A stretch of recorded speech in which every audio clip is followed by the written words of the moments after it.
Form composition step by step is going to be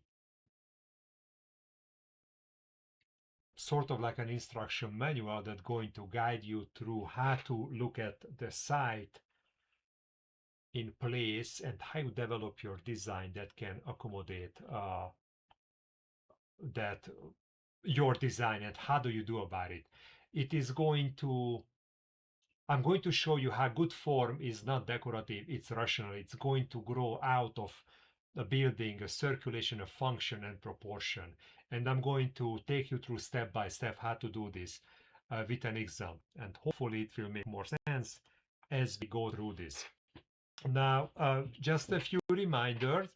Uh, Before any drawing happens, you are going to think about form geometry, the design character, existing structures, and functional diagrams or bubble diagrams.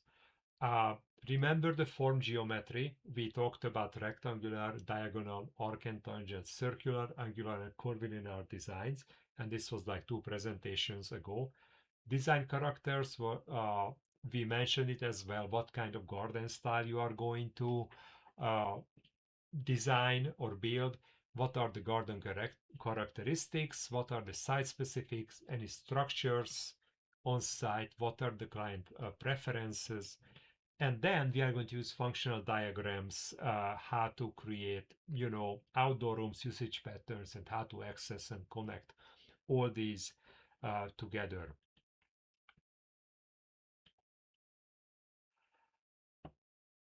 Okay, let's start with this. A basic layout, a basic house with no dimensions because we don't care about it. What you see here, a basic base map, call it ABC residence, with a certain setback from the property boundaries. The property is this wide, this wide, and this long. And I'm going to point out that this is the layout of the house. Both the front and the backyard is going to get redesigned. Here's the main entryway. These are windows. These are French doors, and all of these are windows here. Remember several weeks ago we had a presentation and I told you that you are going to measure the doors and windows on a house when you are sketching the base map? Form composition is the reason why we are going to do that. We have to do this. So, quick reminder, base map. The base map must be accurate, scaled, and complete. Include setbacks, property lines, and structures. Skipping this step is going to guide you to a design that is not going to function very well.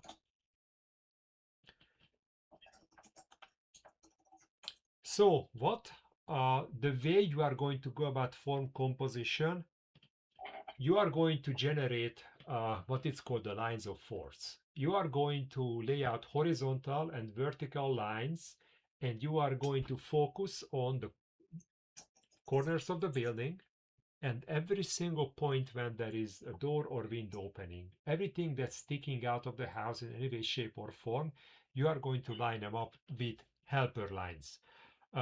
Corners and walls of the outside structures, these are going to be the blue lines here. And I'm going to read my own text as well, just this screen is too small. So the first corners and walls of the outside structure, these are going to be the major line of force. These are the sides of the house, up and down, and because of this jumps out a little bit. So these are the major line of forces right here. Second, you are going to focus on the secondary elements that touching the grounds, and these are the doors that they are opening outside. So this is the entryway right here, and marked the both edge is marked with a red line. These are the French doors in the back. And thirdly, finally, edges of elements that not touching the ground. So the yellow lines are lined up with the windows and how wide the windows are. Next, what you are going to do, you are going to extend fourth line parallel to the existing lines. You have these guidelines, but it's not enough to properly create a design. You are going to extend these. What you are going to do, you are going to multiply them. You are going to space them evenly. You are going to extend fourth lines parallel to the existing lines, and these are green right here, and the spacing is going to be equal. You can pick the spacing. I picked this spacing right here because this was the distance of this wall. I could have gone double or half of this, doesn't really matter. Practice is going to help you. Depending on the size, you can space this 5 feet from each other, 10 feet, or even 2 feet, depending on how much into the details you want to get to. You're also going to create forced lines parallel with the north and south side of the building as well, and these are going to be light blue right here. Spacing is going to be just as important, so these are spaced exact distance this way and that way. Interesting idea and interesting concept. Because of the distance of this wall is shorter, the spacing of these force lines are smaller, so these are closer to each other than out in the front. You see the difference? Because I followed the existing building as a guidance to help me with my form composition. Are we clear to this point? It's pretty simple. It's just drawing lines, horizontal and vertical lines. What you see here is a bubble diagram. This is what the client wanted. This is what the site allows me to do. The grays are going to be walkways. The dark greens are going to be planter beds. The lighter greenish, this is going to be turf. Light blue is patio or sitting area. Let's call it a sitting area. And these dark purple, these are screening, privacy screening. Okay? Are we good on that one? And these are just bubbles, or actually ellipses, because I use the PowerPoint. And I just blindly created these. No reason for the size or shaping. I just created a handful of bubbles. What I'm going to do with this bubble diagram, I am going to overlay this with existing grid lines. This is when I'm going to combine the bubble diagrams on this side and going to turn them into a functional layout. I'm just going to toss it over to the grid lines.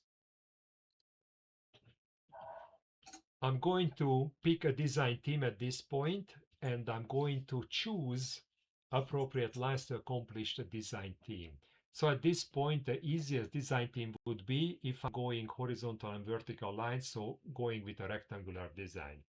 Now you might think, that is crazy. These are round and elliptical blobs. How is going to be, how this is going to turn into a rectangular design? What needs to happen here? What's going to happen? So let's see what I can do.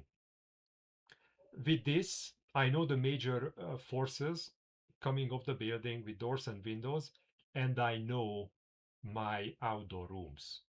I don't care about the sizing yet. I just want them to be in position. I just went around and highlighted some of the lines that they were the closest to the edges of the bubble diagrams. So basically, I decided that if this is the patio here, then I'm going to follow this guideline to create a patio. For this patio, I'm just going to go down this way because this is going to provide comparable size of area that I already outlined as a sitting area. Out front, this was a planting bed. I just follow this extension lines, and I am going to design and propose a rectangular garden bed in this position, this location. The walkway, I just picked the horizontal and vertical line that lead me and guide me to the door, and this is going to be the walkway. Does it make sense how I came from bubble diagrams to form composition? Any questions? I'm probably gonna have to watch it again later. That's fine. That's fine. Absolutely. And the presentation will be up on Canvas, and I'm also recording this as well. So I'm going to try to share that as well. So I'm happy to go back one more. Happy to go back. So, we started with force lines. started with force lines, major lines, added more lines to help, to guide me. This is like a coordinate. These are like coordinates. I had bubbles. I just overlaid the bubbles where they ended up, and I just picked and choose which lines I wanted to highlight. For example, if the client wanted larger patio, I could have expanded the patio all the way here. You know, you are free to do that. Or this planting bed. If this is too, if they want a little bit more turf, then this could have been coming like this way, or even all the way here. You know, that would reduce the size of the planter bed, but extend the size of the turf. You can play. That's why you have these helper lines. That's why none of the lines are get deleted. You can remove this and redraw it here wherever you want. You can create multiple design just based on this grid line. Yeah, Ginger, question? Yeah, so I learned to do this with not with parallel and horizontal lines, but with diagonal lines. Next slide, or two, Okay. or two slides down. Yes. This is actually very straightforward. Yeah. I like the use of the colored lines to help you keep straight what attaches to which, like what you're designing for. I like the use of those colored lines. That's useful. Yeah, exactly. And now I remove the bubbles, and this is the design team. So this design is going to be a bunch of rectangles, and this is how it's going to look like. Some people might like it, some people might hate it. So let's see if this is not the way we should be going, because the client doesn't like this. What if we want to go 45-degree? I still started with the same strong original lines parallel with the building, and I still wanted to look at the doors and windows like we have done at the very first slide. However, the lines from windows, instead of horizontal and vertical, these are 45-degree angle. So every yellow line is coming off the windows and doors, and they are at 45-degree angle. Now the next step is going to be similar to the first one. I have not modified any of these. The same bubbles are here. The same layout is here. The same outdoor garden rooms are here. Let's see if I overlay everything here on the 45-degree layout, how everything is going to line up and how differently it's going to look like. So this is how it looks like while it's overlapping. It's just a mishmash right now with horizontal and vertical lines and 45-degree connections here and there and a bunch of blobs on the top of it. However, the helper lines help me to create and finalize the shapes of these outdoor rooms. Have you seen the progression? Just from here, I just made a choice where these lines should go. This line could have gone here as well, or if I wanted to make the turf smaller, I could have done it smaller. I just elected to go this way. I realized that this is a planter bed here, this is a planter bed here, this is turf. This is access. If it access, maybe I should provide access through here. So that's why I elected to eliminate a chunk of this bubble here. Does it make sense? When we go 45-degree this way. If I get rid of all this clutter, this is how it would look like on a sheet of paper with a 45-degree layout. Are we good on this? I have a question. Yes. Can you go back real quick to explaining how you determine the spacing between the green vertical lines? Because on one side is narrower and the other side is wider. I'm going to back to the very beginning for that. Okay. So started here. Blue lines are parallel. They are parallel with this is north, this is south. So these lines are parallel with an east and west layout, and these are parallel with a north and south layout of the building. because the building is has this outcropping here. I run another parallel line here, and there's an outcropping here, so there are two parallel line here. Here is the distance that I picked for the helper lines in the back, and this is the distance what I picked for the helper lines for the front, like so. Okay? So they don't have to be the same line. No, it doesn't have to be the same. Doesn't have to be. If I want to go with this spacing, I can use the same spacing out front. You can do that. It just have to be consistent, because otherwise your layout is going to look weird, you know. But you can keep the front and back separate from each other, or you can have the same. Or you can go with a larger grid on a back. But that means if you go with a larger grid, then your patio might be, because a larger grid is roughly twice as big, so the next line is going to be here, because this would be one grid line, this would be the second grid line. So your patio would be larger. Gotcha.